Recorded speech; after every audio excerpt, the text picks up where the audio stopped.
சிவனே போற்றி.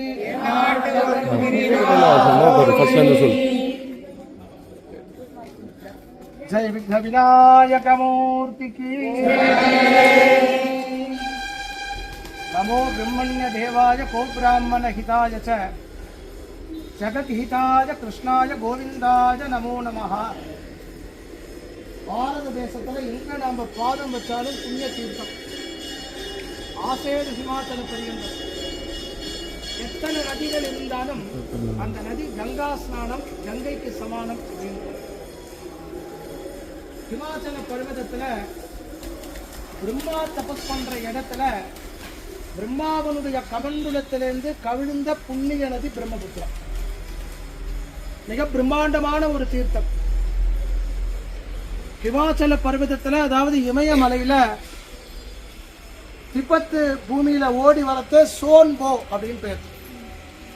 பாரத தேசத்துக்குள்ள அருணாச்சல பிரதேசம், பூட்டான் இப்படின்னா உள்ள நுழையறதே தான் அதுக்கு பிரம்மபுத்திரான்னு பேரு.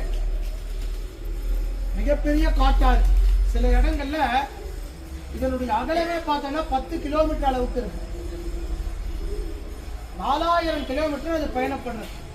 இவ்வளவு பிரம்மாண்டமா அப்படின்னா நமக்கு பெரிய ஆச்சரியம். ஜீவநதின்னு சொல்லுவோம். ஜீவநதினா அது முதல்ல ஆழம் போட்டு தடுக்க முடியாது. நேற்றுக்கு இருந்த மாதிரி இன்னைக்கு இருக்காது, இன்னைக்கு இருக்கா மாதிரி நாளைக்கு இருக்காது. பிரம்மா மனசுலேருந்து சங்கல்பம் பண்ணிட்டாராம்.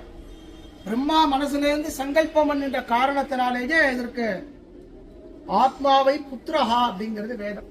புத்திரன் யார் அப்படின்னா நம்மளுடைய பிரதி.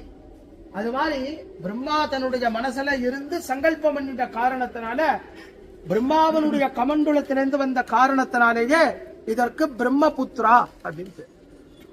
மீதி நதிகளுக்கெல்லாம் ஸ்திரிகளுடைய பெயர், பெண்களுடைய பெயர். கங்கா, யமுனா, சரஸ்வதி, கிருஷ்ணவேணி, கோதாவரி, நீங்க எதை சொன்னாலும் சரி அது எல்லாமே ஒரு ஸ்திரிகளுடைய பெயர். புருஷ பெயரோட ஓடக்கூடிய ஒரு நதி பிரம்மபுத்திரா. இந்த நதிக்கரையில நிறைய படித்துறைகள் இருக்கு. படித்துறைகள் அப்படின்னா அங்க முதல்ல மகரிஷிகள் அனுஷ்டானம் பண்ணிருப்பான். அந்த இடத்துக்கு ஒரு மதிப்பு இருக்கும்.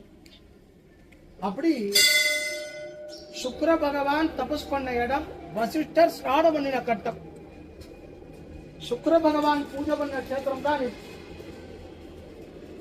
இந்த உளவு பெரிய குவஹாத்தி அப்படிங்கிற இந்த கஷேத்திரமே சுக்கிரனோட சம்பந்தப்பட்டது. நவகிரகத்தில் இருக்கக்கூடிய சுக்கிர பகவான் மகாபலி சக்கரவர்த்திக்கு பக்கத்திலேயே இருந்து அனுகூலம் பண்ணின சுக்கிர பகவான், அசுரால் அத்தனை பேருக்கும் பக்கத்தில் இருந்த சுக்கிர பகவான், அவருக்கு ஒரு சாப நிவர்த்திக்காக இங்க வர மகாபலிக்கு தானம் கொடுக்காதன்னு தடுத்தாருன்னா, பிராமணனுக்கு கொடுக்கறத தடுத்தா பாவம் போருண்டாதுன்னு சொல்லப்படாது, அள்ளி கொடுக்கணும்.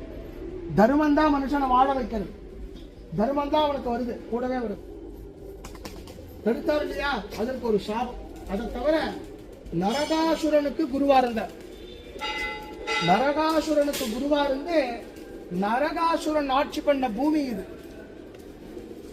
அப்போ என்னைக்குமே தப்பு பண்றவனோட தப்புக்கு துணை போய் சொல்லி கொடுக்கறான் பாருங்க, அவனுக்கு ஜாஸ்தி தண்டனை. அந்த அந்த பாப நிவர்த்திக்காக சுக்கிர பகவான் சிவ பூஜை பண்ற. ஒரு அசுரனுக்கு உபதேசம் பண்ணிட்டேனே அப்படிங்கறத உணர்ந்து இங்க வந்து சிவ பூஜை பண்ற. அவரால் பிரதிஷ்டை பண்ணப்பட்ட சிவலிங்கம் மேல இருக்கு. சுக்கிர பகவான் பூஜை பண்ணதுனால அவருக்கு சுக்கிரேஸ்வர். பெரிய சிவலிங்கம், பெரிய பானம். சக்தி கொடுத்தா கூட நம்மளால கட்டி பிடிக்க முடியும், அவ்வளவு பெருசு.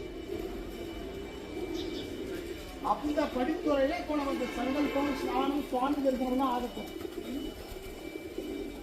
அப்பேற்பட்ட உசத்தியான சுக்கிர பகவான் இங்க தபஸ் பண்ணதுனால, சுக்கிர பகவான பூஜை பண்ணாலும் நமஸ்காரம் பண்ணாலும் இழந்தவை அனைத்தும் கிடைக்கும்.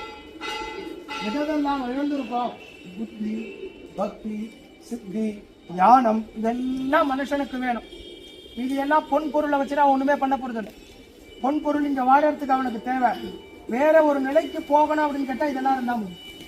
பணத்தால வாங்க முடியாததுங்கிறது இந்த உலகத்தில் இருக்கு இல்லையா. ஆயிடுச்சு, அதை தாண்டியது இருக்குல்ல. அம்மா கிட்ட இருக்கக்கூடிய பிரேமைய பணத்துல வாங்க முடியுமா? அம்மா கிட்ட எப்படி வாங்க முடியும்? அம்மான்னு போகிறத, அந்த ஆத்மாலேருந்து கூப்பிடுறத அம்மா அப்படி அழகா அப்படி வாரி கட்டி அணைச்சு கொடுக்கலாம். அது மாதிரி அப்பேற்பட்ட பக்திய தரத்துக்கு உண்டான புண்ணிய தீர்த்தமா பிரம்மபுத்திரா நதிக்கரையில வசிஷ்டர் தபஸ் பண்ண இடத்துல சுக்கிர பகவானுடைய அனுகிரகத்தை பெறக்கூடிய இடத்துல நமக்கு சங்கல்பம் ஸ்நானம் சுவாமியுடைய அனுகிரகம். சுவாமியை பிரார்த்தனை பண்ணுவோம், சங்கல்பம் பண்ணுவோம். ஹர ஹர நம பார்வதி பதரே சிவனே போற்றி.